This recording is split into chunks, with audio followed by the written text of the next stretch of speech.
días, hermanos. Vamos a hacer una oración, por favor. Vamos a ubicarnos en el libro de Hebreos, aunque vamos a estudiar el capítulo 15 de Marcos. Vamos a empezar con una cita en Hebreos y ya luego regresamos al texto de Marcos. Oremos, por favor. Nuestro Padre Celestial, agradecemos en esta mañana que, según tu gran bondad y misericordia, nos has permitido estar en este lugar para adorarte, para glorificar tu nombre, puesto que tú eres nuestro Dios, nuestro Salvador. Y rogamos ahora, Padre, que habiendo expresado nuestra adoración en los cantos, te suplicamos ahora, Padre, que hables a nuestros corazones, que hables a nuestras almas para ser conducidos a inclinarnos a ti, Señor, a tributarte el honor y la honra que tú mereces. Ayúdanos, Padre, a que tu palabra quede grabada en nuestras mentes y corazones para que se convierta en un principio de vida que regule, que gobierne todos nuestros pensamientos, nuestros deseos y nuestras acciones, para que de esta manera podamos vivir santa y piadosamente delante de tus ojos y lleguemos algún día a tu presencia para estar eternamente contigo. Rogamos, entre tanto, Padre, que esta palabra sea buena para nuestros corazones. En el nombre de Cristo Jesús te lo pedimos. Amén.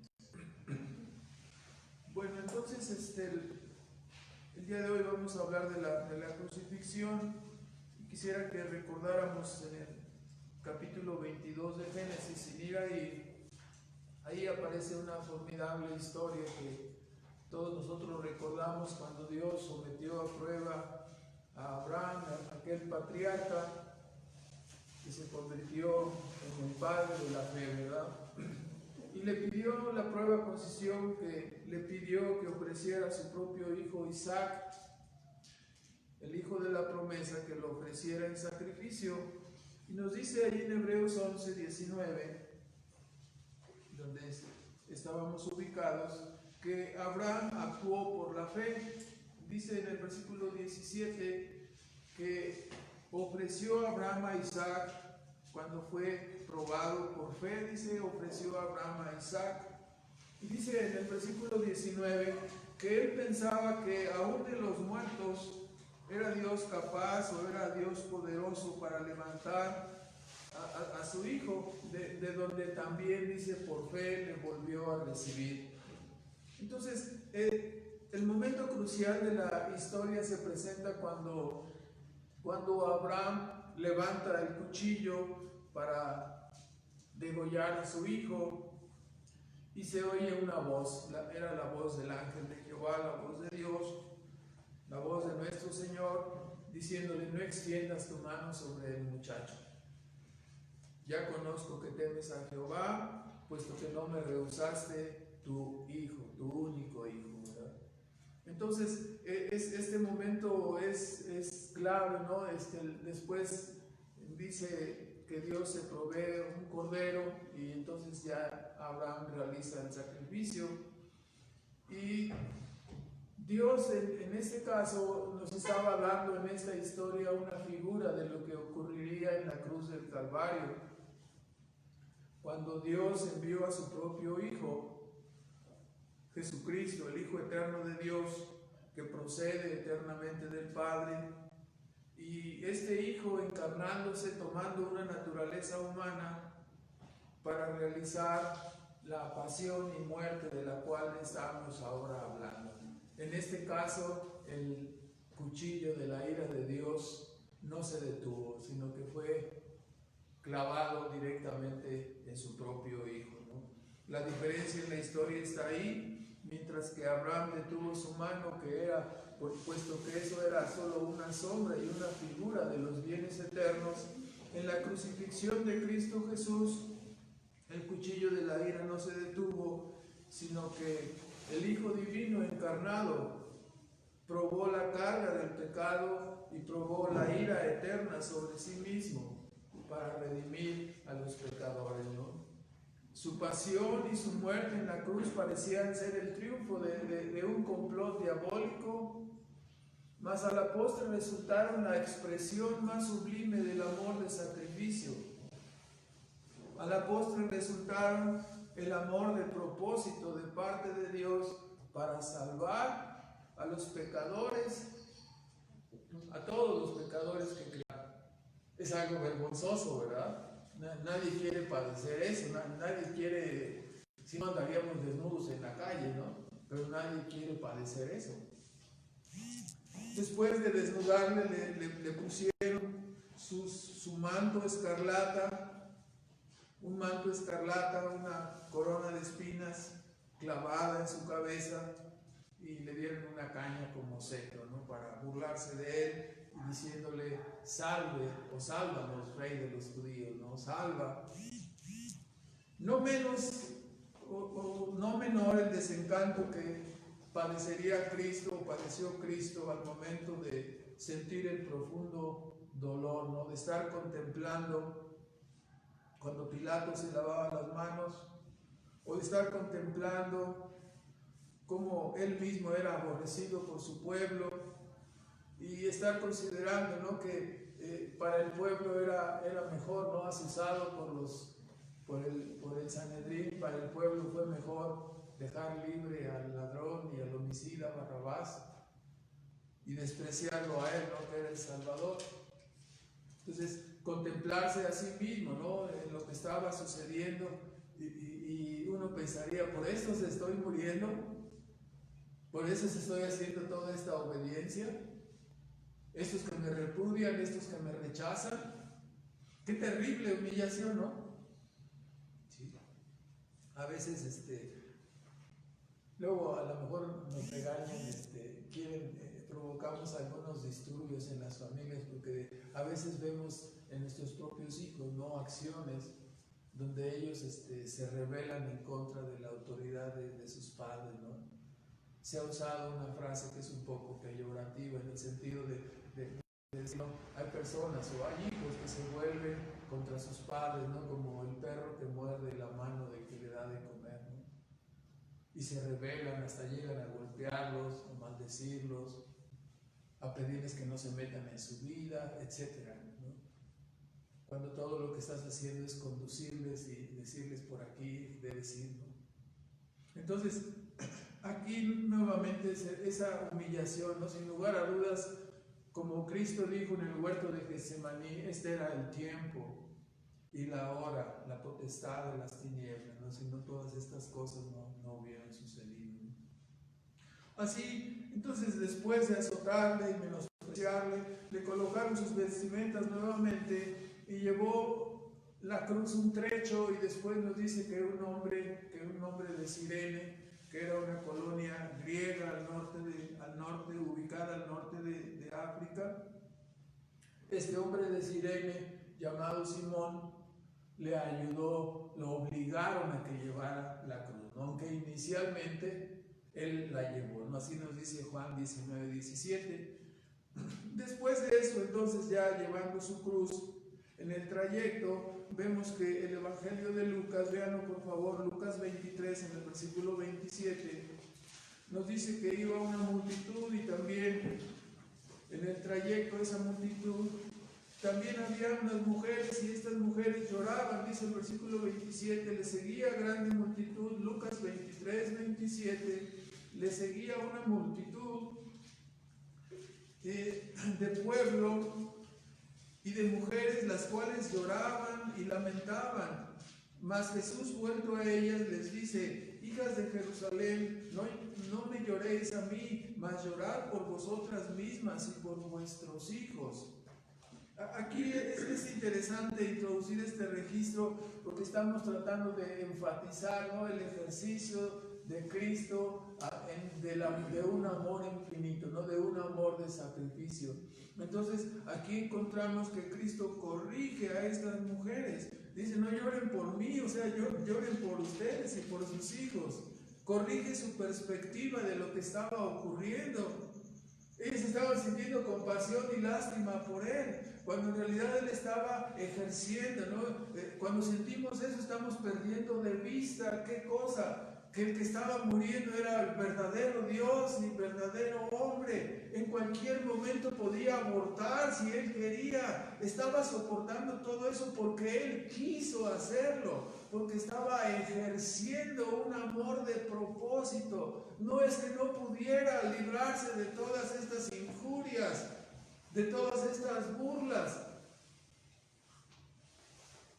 Él corrigió esa perspectiva y les dijo a ellas y a nosotros, en lugar de sentir compasión por mí, debemos mirarle, ¿no? Con admiración.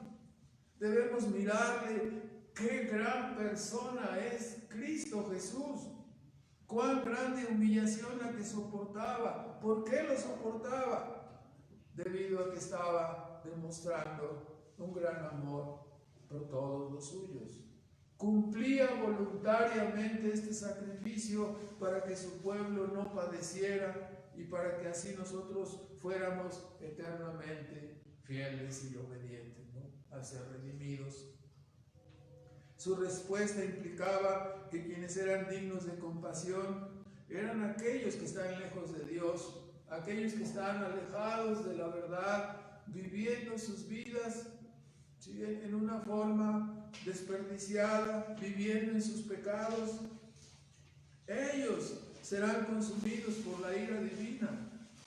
Teniendo esto en perspectiva, tanto la caída de Jerusalén, que se dio en el año 70, como el juicio final, entonces dice, no, quienes deben llorar por lo que va a suceder es todos aquellos que están fuera del camino de la verdad, fuera de Cristo, ¿no? Tendrán que hacer grande lloro y lamentación, tendrían que estar haciendo grande lloro y lamentación. Entonces, esto nos ayuda a ver, ¿no? Cristo mismo está diciendo, no debemos pensar de Él sintiendo compasión o lástima. Está ejerciendo un amor de propósito, es lo que está haciendo. Todo lo soporta, ¿sí? Todo lo sufre, no se detiene ante nada, ¿sí? Injusticias, culpas, todo encima de Él, todo al mismo tiempo, no le detuvo. Ahora, quisiera en este punto hablar del significado de la crucifixión. La crucifixión era una forma de ejecución que los romanos tomaron de los persas, de los fenicios, de los cartagineses, que tenían esa forma de castigar a los esclavos, a los piratas. Ya ven, ellos eran navegantes, había muchos piratas, igual que ahora, ¿no? Y era una forma de castigar a los rebeldes, a los cautivos de guerra. Esta forma de castigo sigue usándose en algunas partes, en Arabia, en Sudán, en algunas partes todavía sigue usándose esta forma de castigo de la crucifixión.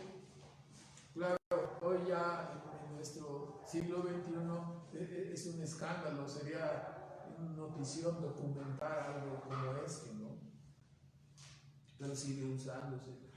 Ahora, un dicho persa recitaba que por cuanto la tierra era sagrada, el entierro de un notorio criminal profanaría el suelo, ¿no? Lo contaminaría. Por eso no merecía ser sepultado y lo colgaban. Las cruces no son, había dos tipos de cruces, una era un poco más elevada y otra era un poco más corta. En realidad no están tan elevadas así como Hollywood las pinta.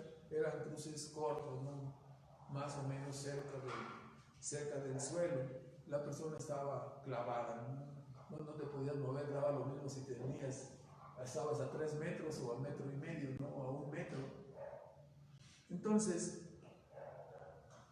todas las acciones que vemos, ¿no? Cuando dicen miró a Juan, miró a su madre, o sea, estamos hablando y le dijo, o sea, estamos hablando de una cercanía, o sea, no estaban tan alejados. Ahora, el propósito de la crucifixión era el de darle una muerte lenta a la persona propiciando que la persona tuviera más sufrimiento y más dolor, que no se muriera inmediatamente.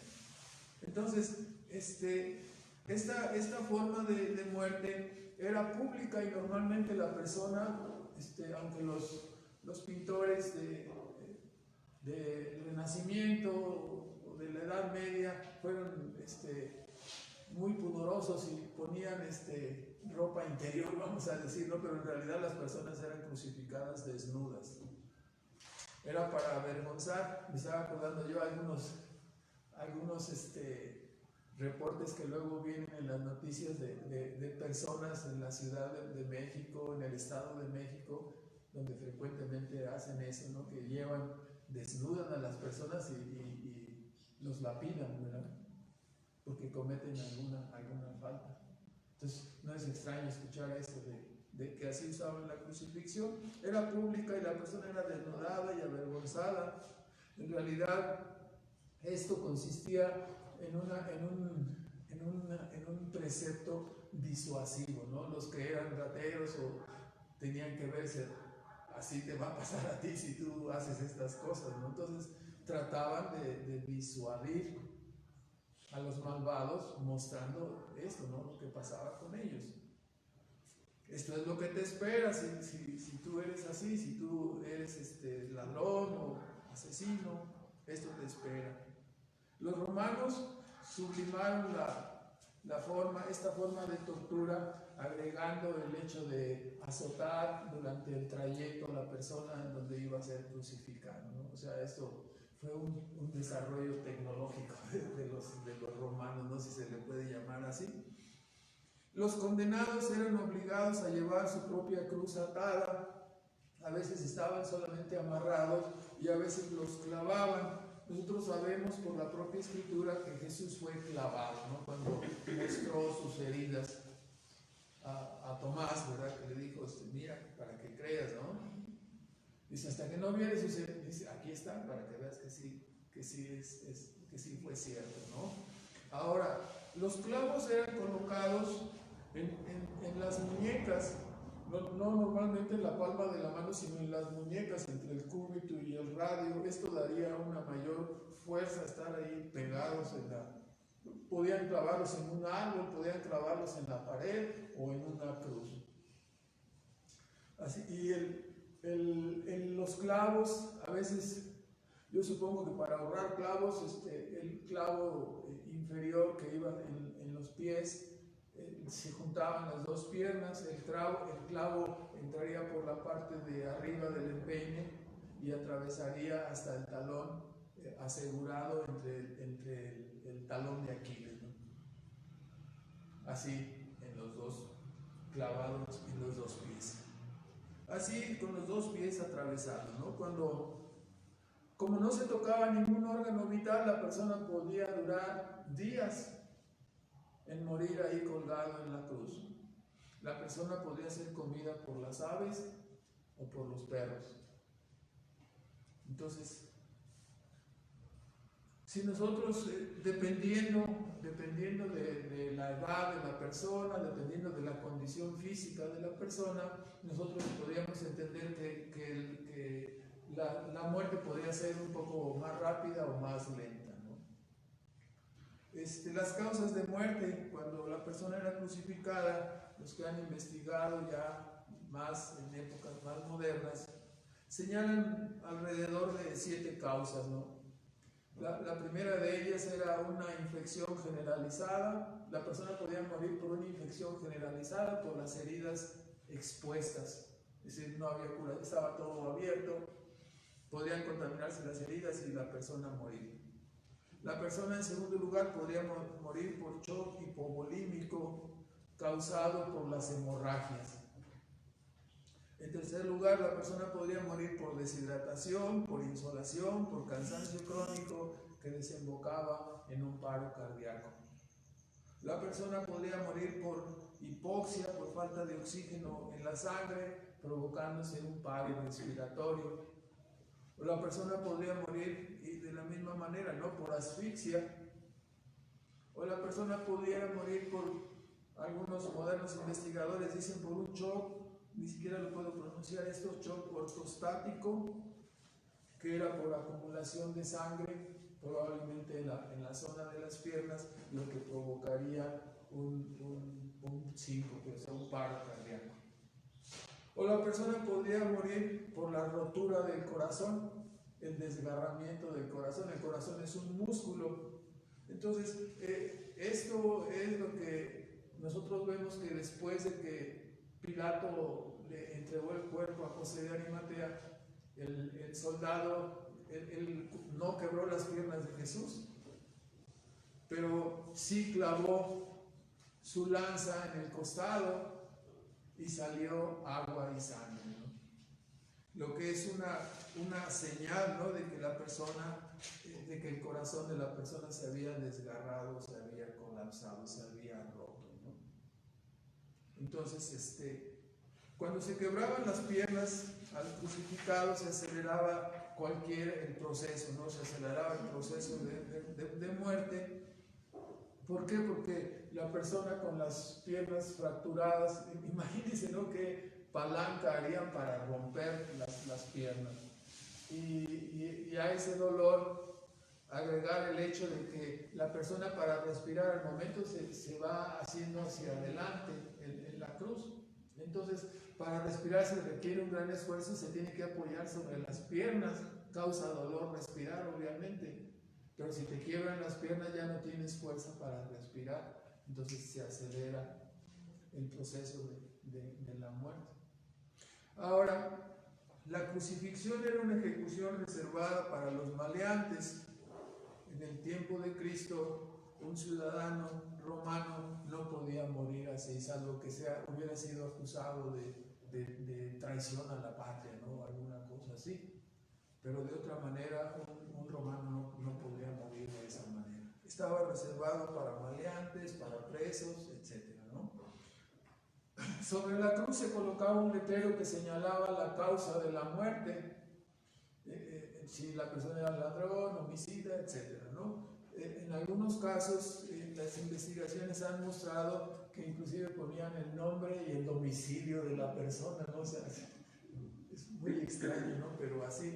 La inscripción, según el registro de Juan 19, versículos 19 y 20, la inscripción de Cristo fue puesta, es la famosa inscripción que es en latín, ¿verdad?, que significa Jesus Nazarenus Rex, está medio difícil el latín para mí, Judaerum, o sea, Jesús Nazareno, Rey de los judíos, ¿verdad?, que es la inscripción. Entonces, Jesus Nazarenus Rex, de los judíos, ¿no?, Rey de los judíos. Ese es lo que significa la causa de su muerte. O sea, en este caso no fue puesto ladrón, homicida, adúltero, no, fue puesto por ser el Rey de los judíos, ¿no?, por ser el Jesús Nazareno, el Rey de los judíos. Evidentemente, nosotros al escuchar toda esta historia sobre lo que es la crucifixión, la cruz no solamente buscaba la muerte de la persona, sino que buscaba deshonrarla, avergonzarla, hacerla sufrir al máximo. Y en todo esto nosotros vemos en este complot, ¿no?, la mano diabólica y la crueldad humana sobre la crucifixión de nuestro Salvador. Evidentemente, visto desde la perspectiva diabólica, también significaba un acto disuasivo para los que querían seguir a Cristo, ¿no? Es como los que veían morir a los cristianos en el circo romano, con los gladiadores. Nadie quería morir así. Si te haces cristiano vas a morir así, ¿no? Si te haces seguidor de Cristo vas a padecer lo mismo. Entonces, en ese sentido, el diablo no es extraño, ¿no? El diablo usa el miedo. La persecución es provocar miedo a las personas para que no sigamos a Cristo, ¿no? Entonces, esto es lo que probablemente hará el anticristo ¿sí? En lo que ha estado haciendo el diablo y lo que hará el anticristo cuando se manifieste abiertamente, ¿no?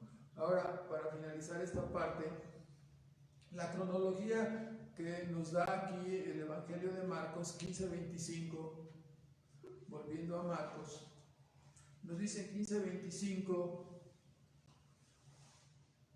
que era la hora tercera cuando le crucificaron.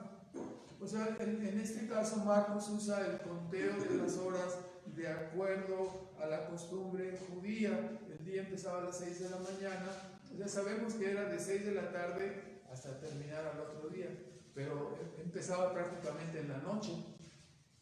El día comenzaría a las 6 de la mañana, ¿verdad? Y ya para las 6 de la noche ya terminaba el día, contando así de un día a otro en el caso de nosotros. Entonces, la hora tercera significa que Jesús estuvo crucificado a las 9 de la mañana.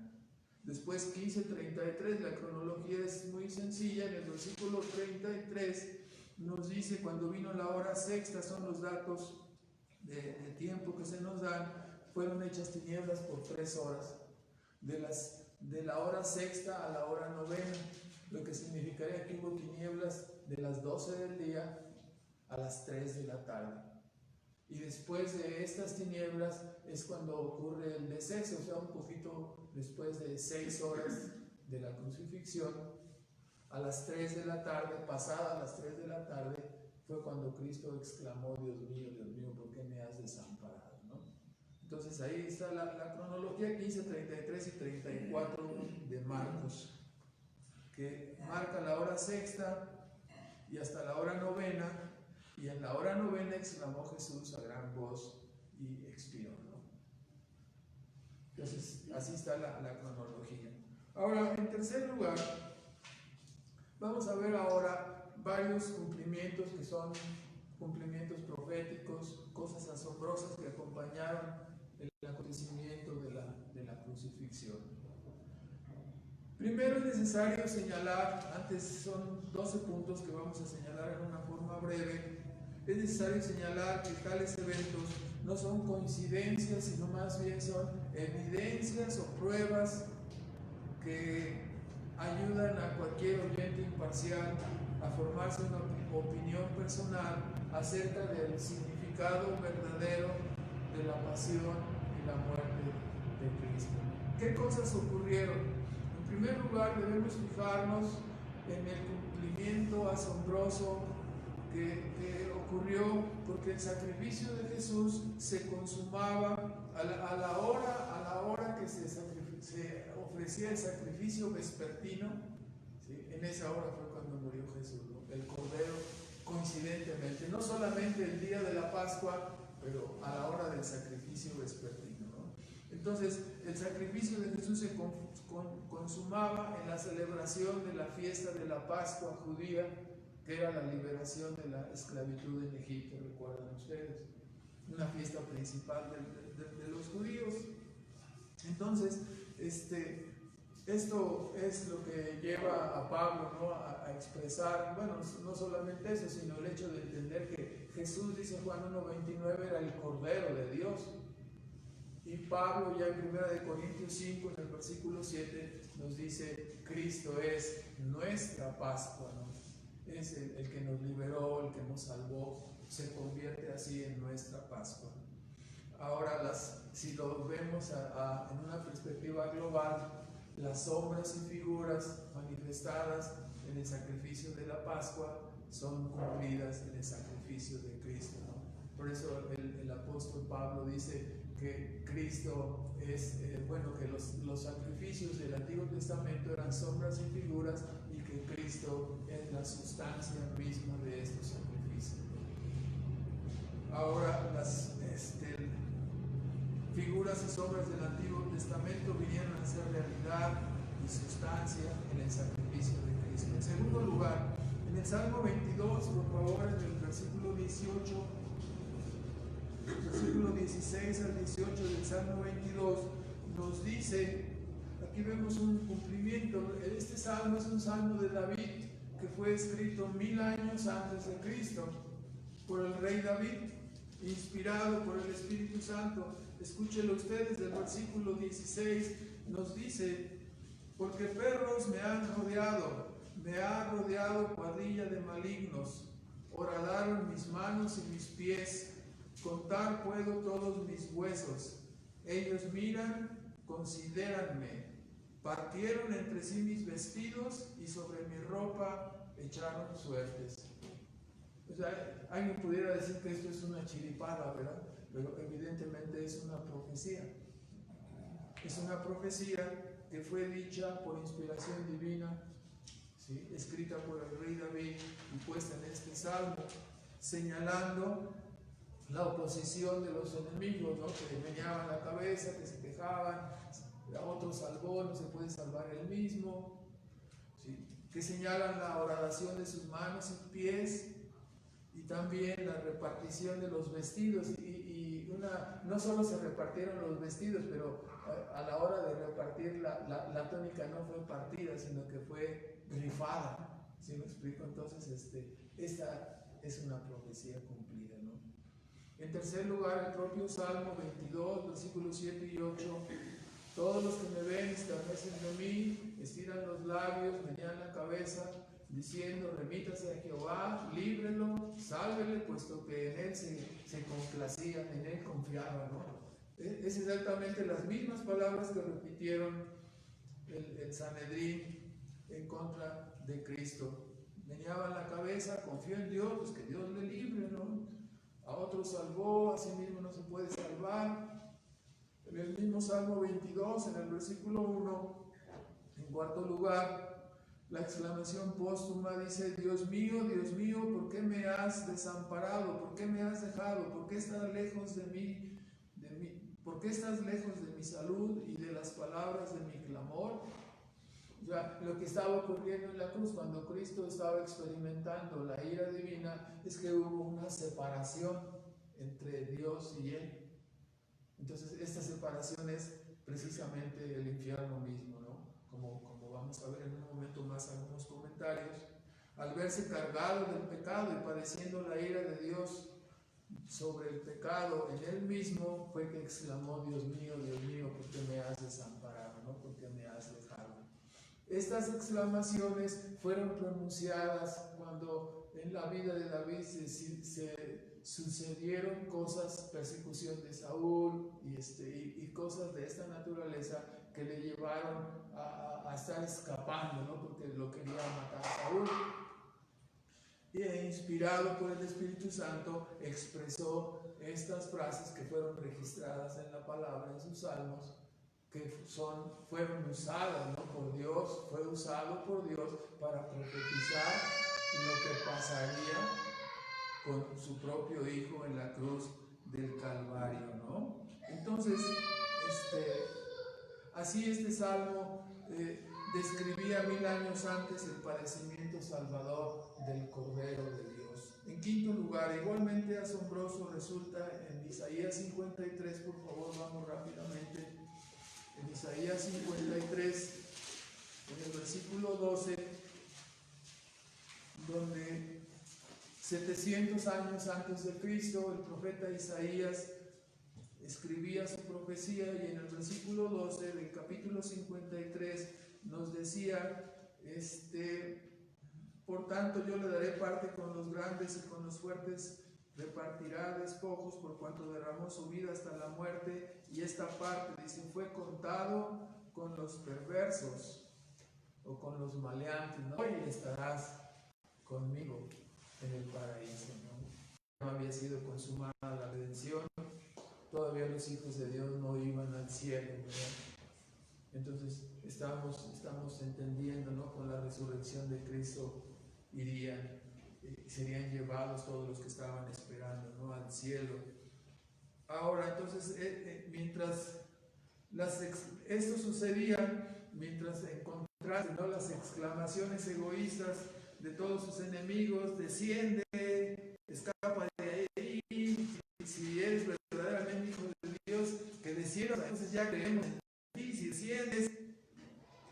Y ustedes pueden ver, ¿no?, la perspectiva egoísta que tenía todo el Sanedrín, sus enemigos, ¿verdad?, ¿verdad? De lo que es el amor. Cuando vino Cristo nos enseñó no solamente a ellos, sino a nosotros lo que es verdaderamente el amor de sacrificio, un amor desconocido en el mundo, hasta que vino a ser mostrado, ¿no?, por Cristo. Y se nota la perspectiva: si eres Dios, o sea, tienes poder, pues te librarías a ti mismo, ¿no? O sea, ese concepto que tenían ellos en su mente, un concepto egoísta. Tú tienes poder, pues lo usas para complacerte a ti mismo, así estaría yo en ese lugar. Eso es lo que el pecado hace en el corazón humano, ¿no? Te hace egoísta y te hace pensar solamente en ti mismo. El amor de sacrificio, el amor expresado por Cristo al morir en la cruz del Calvario, es un amor que solamente puede ser mostrado por Dios. Ese es el amor que engendra a Dios en el corazón de sus hijos. Por eso el mundo no nos conoce, dice, por eso no le conoció tampoco a Él. Entonces, aquí ellos ponían de manifiesto ese egoísmo al usar el poder, al pedirle que usara el poder en su propio beneficio, pero Jesús no lo hizo, ¿no? Jesús muestra otro gesto más de amor salvador, perdonando y llevando a la gloria a este ladrón, ¿no? Y cuando fuera crucificado, expresando: Padre, perdónalos porque no saben lo que hacen, ¿no? En octavo lugar, también un poco antes de morir, Salmo 69, 21, dice que le ofrecieron, o sea, son detalles que están alrededor de la crucifixión. Salmo 69, 21: pusieronme además y él por comida, y en mi sed me dieron a beber vinagre. Y aquí encontramos ese cumplimiento exactamente cuando estaba siendo crucificado. En noveno lugar, después de su muerte, Salmo 34, en el versículo 20 del Salmo 34, después de su muerte, para probar que efectivamente había muerto, cuando José de Arimatea dice que entró osadamente o valientemente delante de Pilato para pedir el cuerpo, y Pilato se aseguró, dice: bueno, a ver, vayan a ver si ya está muerto. Quebraron los pies a los dos ladrones y a él lo vieron muerto, y dijo: no, ya no es necesario que se le quiebren los pies, ya está muerto. Y Pilato se sorprendió. ¿Por qué se sorprendió? Porque normalmente la muerte de crucifixión dura mucho tiempo, ¿sí? A las 6 horas estaba muerto, ¿no? Entonces dice que el soldado le atravesó el costado y salió agua y sangre. 34:20. El Evangelio de Juan enfatiza mucho esta parte: agua y sangre. Dice: yo soy el que da testimonio, yo vi estas cosas que ocurrieron. Dice 34:20: Él guarda todos sus huesos, ni uno de ellos será quebrantado. Y ese es el hecho de que, viéndole muerto, a él ya no le quebraron los huesos. Entonces, y Zacarías 12, solo atravesaron su costado, y al atravesar su costado, o sea, hay un doble cumplimiento aquí. No solamente el no haber sido rotos sus huesos, pero el hecho de haber sido atravesado. Dice en Zacarías, hablando de un tiempo cuando Dios traería avivamiento para el pueblo de Israel, Zacarías 12:10, dice: derramaré sobre la casa de David y sobre los moradores de Jerusalén espíritu de gracia y de oración, y mirarán a mí, a quien traspasaron, y harán llanto sobre él como llanto sobre unigénito, afligiéndose sobre él como quien se aflige sobre el primogénito. O sea, esta es la profecía cuando Juan habla en el Apocalipsis capítulo 1 y versículo 7 y señala a Cristo viniendo en las nubes del cielo, y dice que las personas le mirarán, y será algo terrible para ellos, ¿no? Dice: mirarán al que traspasaron. Entonces, esta profecía es cumplida también, ¿no? El ser traspasado. Será grande sorpresa y lamentación al comprobar que toda la verdad de la Biblia será corroborada, y avergonzados quienes ahora son galardonados, ¿no? Porque todos estos cumplimientos nos hablan de la verdad de Jesús, de la verdad del Evangelio. Al arrojar agua y sangre de su costado es evidencia de que el músculo de su corazón, Salmo 22, versículo 14, el músculo de su corazón se rompió, se desgarró. Así el Salmo 22 en el versículo 14 dice: heme escurrido como aguas y todos mis huesos se descoyuntaron, mi corazón fue como cera desliéndose en medio de mis entrañas. Entonces podemos percatarnos, ¿no?, todos estos cumplimientos. Considere ahora, en 10º lugar, que desde la hora sexta a la hora novena, desde las 12 del día hasta las 3 de la tarde, hubo tinieblas. ¿Qué significan las tinieblas? Nosotros recordamos las palabras, ¿no? Cuando alguien dice que vendrá, ¿no?, y dirá a los de su izquierda, los de su derecha, o cuando llega a la fiesta de bodas y dice quiénes son esos invitados. No, nadie los invitó, dice, no están vestidos de boda. Entonces, ¿echarlos a dónde? A las tinieblas de afuera. Las tinieblas son una señal de juicio, de castigo. Entonces, las 3 horas de tinieblas nos podemos dar cuenta que nadie pudo ver con exactitud el momentos o los momentos cuando Jesucristo estaba experimentando ahí en la cruz el lloro y el crujir de dientes y las tinieblas de afuera. Ahí lo estaba experimentando en la cruz cuando dijo: tengo sed. ¿Sí? Aquel hombre rico que fue llevado, ¿no?, a la condenación, lo primero que quería era una gota de agua, ¿no? Tengo sed, manda a Lázaro que me dé una gota de agua, y en Lucas 16. O sea, las tinieblas, la sed, el abandono, ¿por qué me has desamparado?, la separación, todo esto son expresiones que indican que la ira de Dios estaba sobre Cristo, ¿no? Estaba sobre Él, castigándole. Este cordero maravilloso estaba siendo destruido y soportando toda la ira infinita de Dios sobre sí mismo. Estaba oscuro, nadie pudo ver exactamente lo que sucedió. Cristo experimentó el infierno mismo en la cruz del Calvario, la ira de Dios. En 11º lugar, cuando Jesús expiró, la tierra gimió a través de temblar, ¿no? O sea, lamentando la muerte de su Creador. Dice la Escritura en Mateo 27:52 que los sepulcros fueron abiertos, y tal como sucedió con Lázaro, ¿no? Después de la resurrección de Jesús, los sepulcros abiertos, de esos sepulcros salieron personas resucitadas. No se nos da más información. Sí, yo supongo que los familiares han de haber quedado espantados al mismo tiempo que con alegría, y como Lázaro posteriormente murió, esos otros también posteriormente morirían, ¿verdad? No sabemos, no nos dice si se los llevaron al cielo, si es una resurrección, y no nos dice nada de eso en la Escritura. Ahora, en 12º lugar y último en esta parte, en Marcos 15:38, nos indica también que el velo del templo se rasgó. El velo del templo era un velo entretejido. O sea, cuando tú cortas una cosa de esas, no la puedes, está durísimo abrirlo, pero que se parta a la mitad en dos, solo Dios lo puede hacer, ¿no? Entonces, este velo separaba el lugar santo del lugar santísimo y se partió en dos. La interpretación en Hebreos 10, en el versículo 19 y 20, nos dice Pablo aquí en el libro de los Hebreos, nos habla en el versículo 19 y 20 del capítulo 10,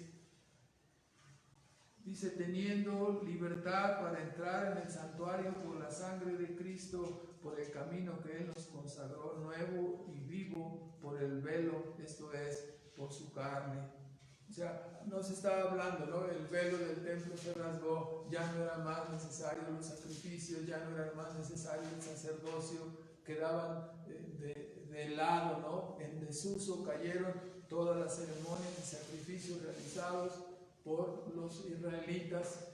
Así que todas esas personas que quieren hacer ahora como israelitas, ponerse su kippah en la cabeza y vestirse y seguir las dietas alimenticias de los judíos, están totalmente equivocados, ¿no? O sea, el rasgamiento del velo nos indica que todo eso se había terminado, no más ritos, no más ceremonias, no más sacrificios, todo el ceremonial judío desechado, para que ahora judíos y gentiles tengamos una entrada precisamente por Cristo, el único y verdadero mediador. Todas las sombras y figuras del Antiguo Testamento se convirtieron en realidad, en sustancia, cuando el Cordero de Dios se ofreció voluntariamente en la cruz. Así que dice Pablo en Colosenses 2, 16 y 17, por lo tanto, nadie os juzgue en cuanto a comida, en cuanto a bebida, en cuanto a vestido, en cuanto a luna nueva. Ninguna de estas cosas sirve para nada. No pueden mejorar tu corazón, no pueden mejorar tu alma, no pueden hacer ningún cambio. Aunque tenga reputación, el duro trato del cuerpo, nada puede encontrar los apetitos de la carne. Usted puede leerlo en su casa, Colosenses 2, 16, 17 y hasta el final, ¿no? A través de Cristo cumpliendo la ley, ahora nosotros somos libres, no estamos obligados a guardar esas cosas como modelo de salvación. No me sirve si me abstengo de alimentos o como otros. Todo va a la letrina. Por la oración es santificado el alimento. O sea, todas esas ideas legalistas son erróneas, ¿no? Lo que hacemos ahora no es una obediencia legal, sino una obediencia de amor. Seguimos a Cristo, adoramos a Cristo, obedecemos porque a Él le amamos, ¿no? Por amor a Dios, por amor a lo que Él hizo por nosotros. Así pues, un punto más en Juan 19:30, por favor. Debemos notar también algo que registra Juan y que hemos comentado en otras ocasiones. La crucifixión es un acto de amor consumado. Así debemos verlo. El registro de Juan 19:30 nos dice que en este acto, note cómo ni siquiera la muerte venció a Cristo. Note el orden, dice Jesús, habiendo tomado el vinagre, dijo, consumado es, y habiendo inclinado la cabeza, entregó el Espíritu. O sea, la muerte no le venció. Cuando a nosotros nos llega la muerte, simplemente nos doblan, ¿verdad? Nos vence. Pero Jesús inclinó la cabeza y luego entregó el Espíritu. A nosotros se nos sale el Espíritu y nos morimos así. Él no fue así. Murió de una manera real. Él es Señor de la muerte. Todo lo que estaba haciendo era el ejercicio y el desarrollo del amor de propósito para enseñárnoslo a nosotros. Entonces es algo increíble, ¿no? Todo estaba cumplido. Entonces la labor a la que él había venido estaba terminada. Entonces inclinó su cabeza y entregó. En tus manos encomiendo mi espíritu, fue lo que dijo. El evento de la crucifixión concluye, de acuerdo a lo que dice Marcos, con un veredicto exclamatorio del centurión que contempló todo lo que nosotros acabamos de oír. Él estaba ahí en primera fila. Y su exclamación fue, verdaderamente, este hombre era el Hijo de Dios. Podemos preguntarnos, ¿cuál es nuestro veredicto personal? ¿Es Cristo el Rey que tiene derecho a gobernar sobre ti? ¿O es un farsante mentiroso? ¿Cuál es tu veredicto? Concluimos, después de esto fue sepultado Jesús. Marcos nos indica que un discípulo secreto que se llamaba José de Arimatea, secreto dice por miedo al Sanedrín. Dice también Lucas que él no estuvo de acuerdo con todos los acontecimientos que se votaron ahí en el Sanedrín. Él juntamente con Nicodemo pidieron el cuerpo, y bueno, nos dice que fue José de Arimatea y después juntamente Nicodemo, mientras José de Arimatea obtuvo el cuerpo y trajo una sábana nueva. Nicodemo, nos dice el Evangelio de Juan, que trajo como 100 libras de mirra y aloe, especias aromáticas con las cuales acostumbraban envolver los cuerpos. Y así que fue envuelto, y tenían mucha prisa, porque si él murió a las 3 de la tarde, en lo que iban a obtener la autorización y entregarlo, el cuerpo, finalizaba el día viernes a las 6 de la tarde, terminaba y comenzaba el día de reposo, que era muy solemne por tratarse del reposo de la Pascua, ¿verdad? Entonces ellos estaban apurados haciendo todas estas cosas, así que lo envolvieron en una sábana nueva con esas especies aromáticas y lo colocaron en un sepulcro nuevo cavado ahí en la montaña, y ahí lo metieron, recorrieron una piedra. Y dicen que las mujeres que le acompañaban ahí se quedaron mirando dónde le ponían. ¿Se acuerdan ustedes que ellas pensaban venir después del reposo, ¿no? para hacer preparativos más con el cuerpo? Y es cuando se encontraron el domingo en la mañana, la sorpresa de la cual hablaremos la próxima semana.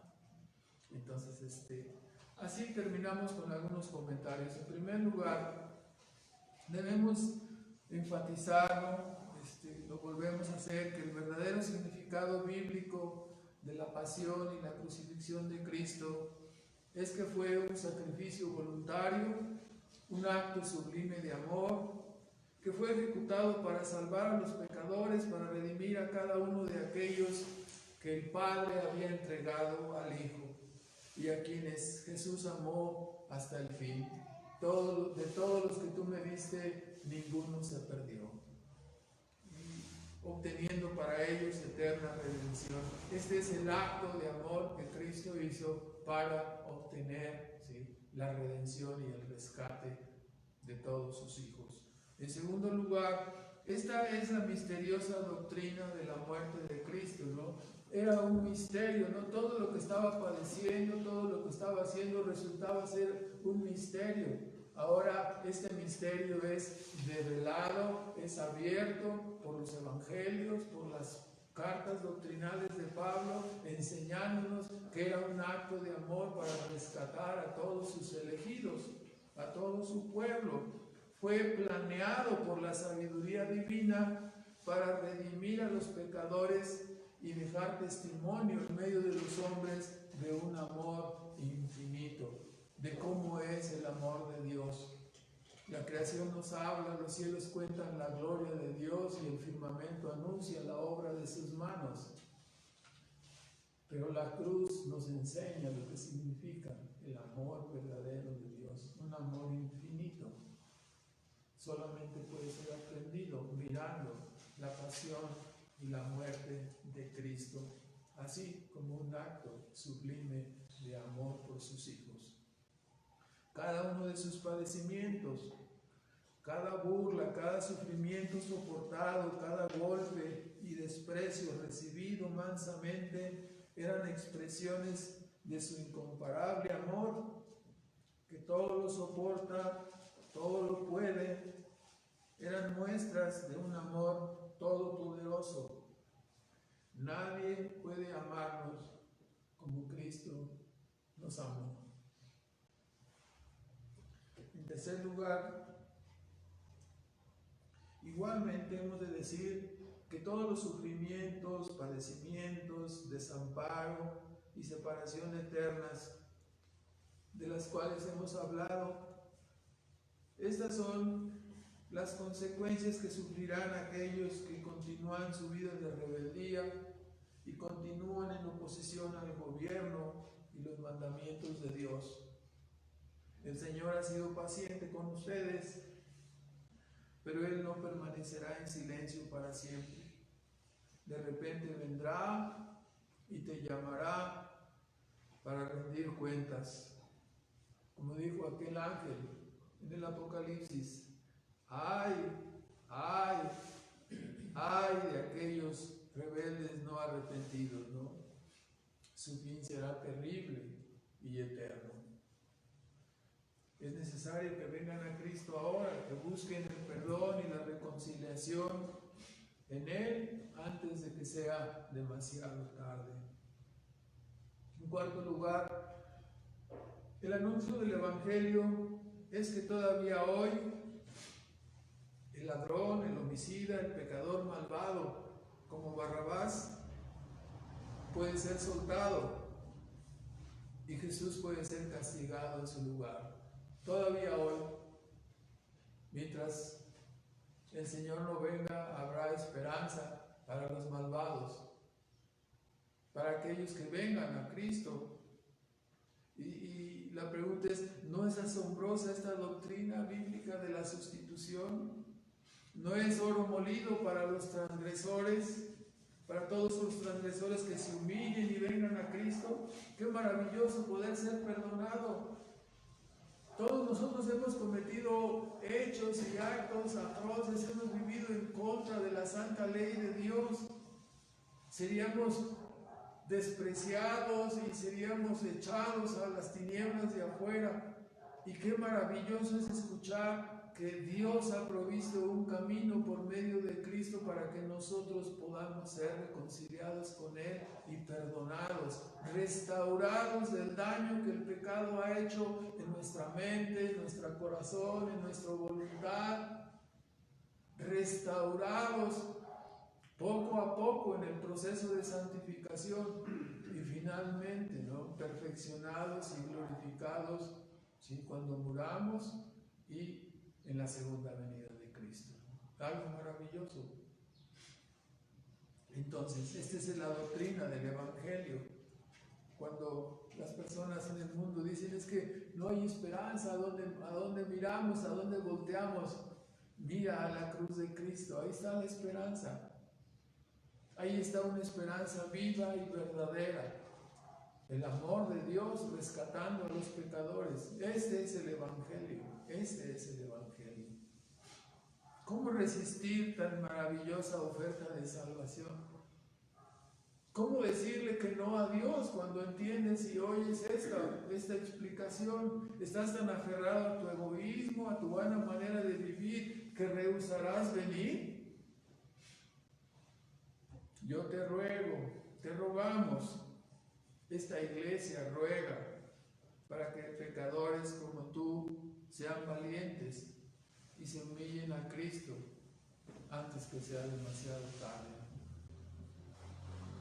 Si te rehusas a venir, tu renuencia se convertirá en un espantoso juicio y castigo, ¿no? Un espantoso clamor que consumirá eternamente a los enemigos de Dios.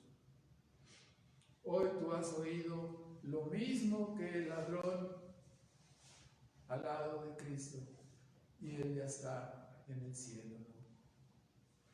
Hoy tú has oído lo mismo que el centurión romano que dijo, verdaderamente este es el Hijo de Dios. La pregunta para cada uno es, ¿qué haremos? ¿Qué harás? ¿Orarás pidiendo clemencia o morirás en tu soberbia y en tu orgullo? ¿Qué harás? Hay personas que no se atreven a orar, es que no sé cómo. Ve a tu cuarto, enciérrate, inclínate de rodillas ahí sobre tu cama y comienza a hablar con Dios con tus ojos cerrados, para que tu mente vaya hasta la presencia de Dios y ruégale, pídele perdón por tus pecados, confiesa tus faltas, ruega que el Espíritu de Dios te mueva a confesar todos tus pecados y a reconocer la salvación que hay en Cristo. Así es como los que estamos ahora reunidos adorando a Dios, alcanzamos la salvación. Nadie nos dio la salvación, vino del cielo, vino de Dios. Cuando oramos y pedimos, Dios empezó a obrar en nuestras vidas. hasta que transformó completamente nuestras vidas. Ahora, en quinto y último lugar, sin lugar a dudas, ¿no? ¿Qué manifestación de amor hemos visto hoy en la crucifixión? Solo un ciego no podría verlo, solo un sordo espiritual se negaría a oírlo. Damos testimonio que esta fue la verdad que traspasó nuestro corazón y que nos condujo a rendirnos a Cristo. De nada vale la simpatía con el Evangelio o de nada valen los golpes de pecho. Tú tienes que ir personalmente y orar, atreverte a reconocer tus pecados y a suplicar por tu propia salvación. Lo único que te podemos pedir ahora es que tu veredicto no sea de burla y de oprobio, sino que sea de entrega a Cristo. Oramos, hermanos. Nuestro Padre Celestial, te damos muchas gracias por tu obra en la cruz del Calvario. Reconocemos, Padre, que es un acto sublime de amor para redimir a los pecadores como nosotros que vivimos alejados de ti, que estábamos muertos en delitos y pecados, mas tu palabra vino un día a encontrarnos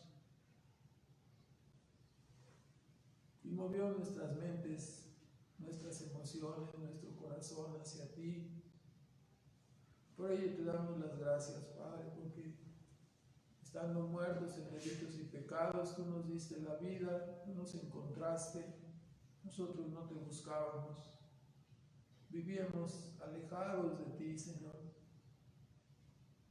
sin encontrar rumbo, sin encontrar respuestas. Y tú quisiste, Padre, redimirnos y perdonarnos por ese acto sublime de amor en la cruz del Calvario. Por ello ahora te adoramos, Padre, y pedimos que recibas esta adoración y este reconocimiento por medio de tu Hijo Jesucristo. Te damos las gracias y te bendecimos en Cristo Jesús. Amén.